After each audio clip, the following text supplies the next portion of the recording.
Direct from the Six, world-renowned, Canada's largest city, with Canada's biggest thinkers, visionaries, and hustlers. This is Startup Talk, featuring the founders, funders, innovators, and community leaders who've led Canada's startup ecosystem right here in Toronto. You'll hear the challenges, the failures, the successes. Toronto's Startup Podcast gives you the full story direct from the entrepreneurs and influencers who've made a difference. Now, the host of Startup Talk, the founder of TorontoStarts, the Startup Coach.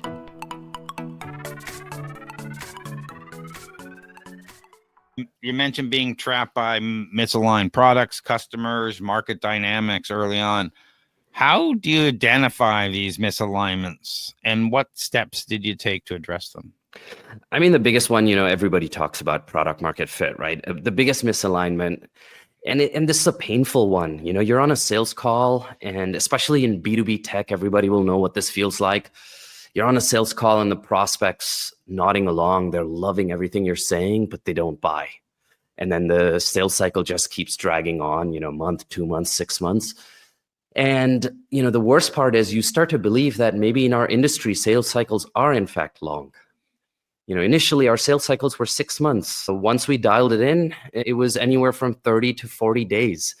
So what was the big difference? The unlock started to happen when we asked that expectation question. I'll give you a great example of this. We realized that the researchers that would buy our technology, their biggest problem was they wanted a seat at the big kids table. All these researchers traditionally in large corporations, they were seen as sort of, and I'm simplifying, they were seen as the nerds of the group, right? They're not brought into the big decision-making conversations. They're told, I'm going to give you 5 minutes in front of the CMO, come make a presentation. And they have no power. And they all wanted a seat at the big kids table because, consumer trends were evolving like crazy. And we've seen this the last decade, and it continues this way. The human identity is changing and evolving. It's becoming more and more complex.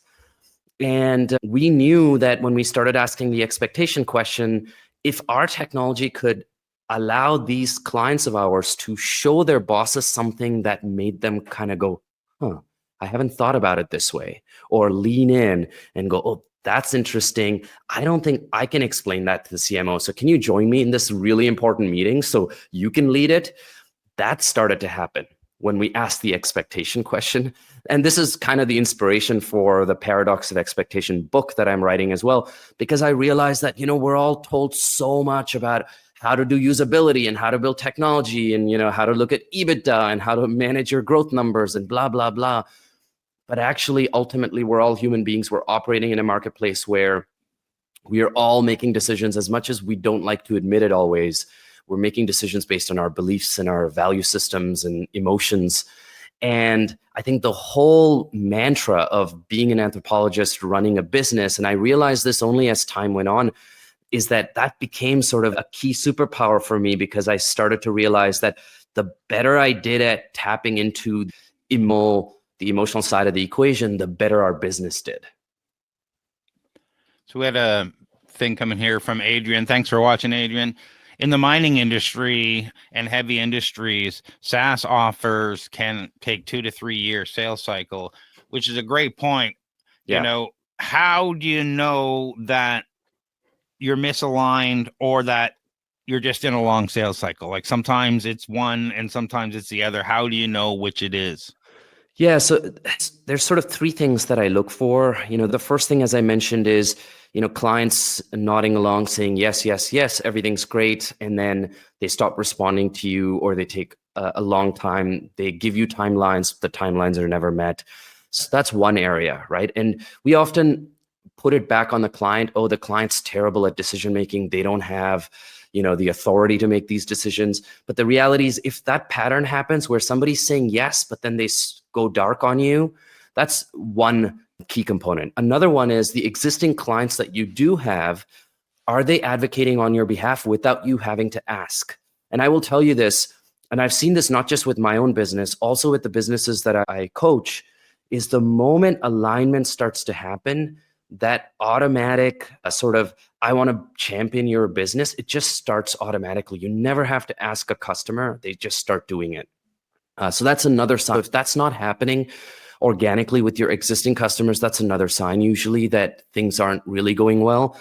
The third one is, we all talk about, and this mining question is a good one because we all talk about budget cycles, right? And everybody knows that, and it doesn't take a lot to understand budget cycles among your customer base. But what I also like to understand is the cultural cycle. So I'll give you an example. We used to sell into the retail industry. We also sold into the CPG industry. We also sold into the healthcare industry and so on. This year, there may be a cultural tide really affecting the beauty industry because clean beauty is becoming a thing and everybody cares about it. Next year, beauty is going to be killing it and the customer is not going to care about changing any solutions. But there may be another cultural tide happening in the healthcare industry where everybody's freaking out about something else and now everybody's changing their solutions, right? So cultural tides are really important to understand because cultural tides are what will circumvent budget cycles. So if there's a cultural cycle, so some pressure, external pressure, it will shorten the decision-making timeline. So that's really important to understand. Often we don't pay attention to that.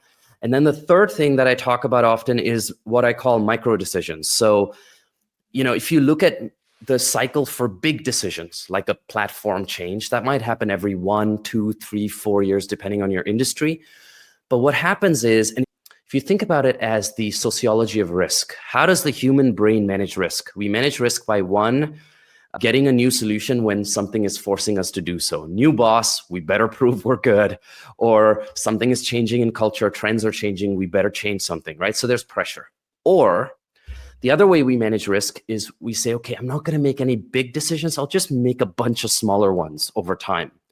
So that's the other side. So I call them micro decisions, and we have to think about what are all those micro decisions and how can we play a role there. And by the way, I'm not saying run pilots because it's the death of any startup. What I mean is, how do you build micro products that can serve those micro decisions? We had to do that so that what happens is you eventually start selling components and components and components before you can sell the full SaaS offering, and then you can start to grow that SaaS offering. But sometimes you need those components. And the power of those components is that it prevents you from having to do the sort of dreaded pilot, which is a waste of your time and everybody else's. All good points. Adrian also mentioned it's urgency that's not clear, though the need is, and some only move the needle during a quarterly meeting or budgeting sessions, etc. So, yeah, do you have thoughts on, how to increase the urgency when the need is clear?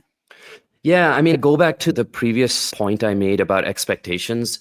If you go through sort of the 3 why questions on expectations, so the immediate person I'm selling to, what do they expect from a piece of technology? Not just from us, from any piece of technology. Let's say, what do their bosses expect from them? If you go through those 3 whys, you will find the urgency very, very quickly.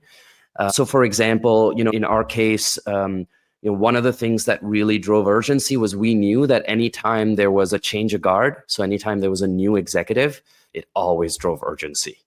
So we literally had trackers built so that we would know which companies in our potential customer pool had any executive change happening. And we knew that in the first 3 months of the executive change was the time to strike, because that's when, the chief technology officer is doing calls with all the VPs, and the VPs better have smart things to say in those meetings.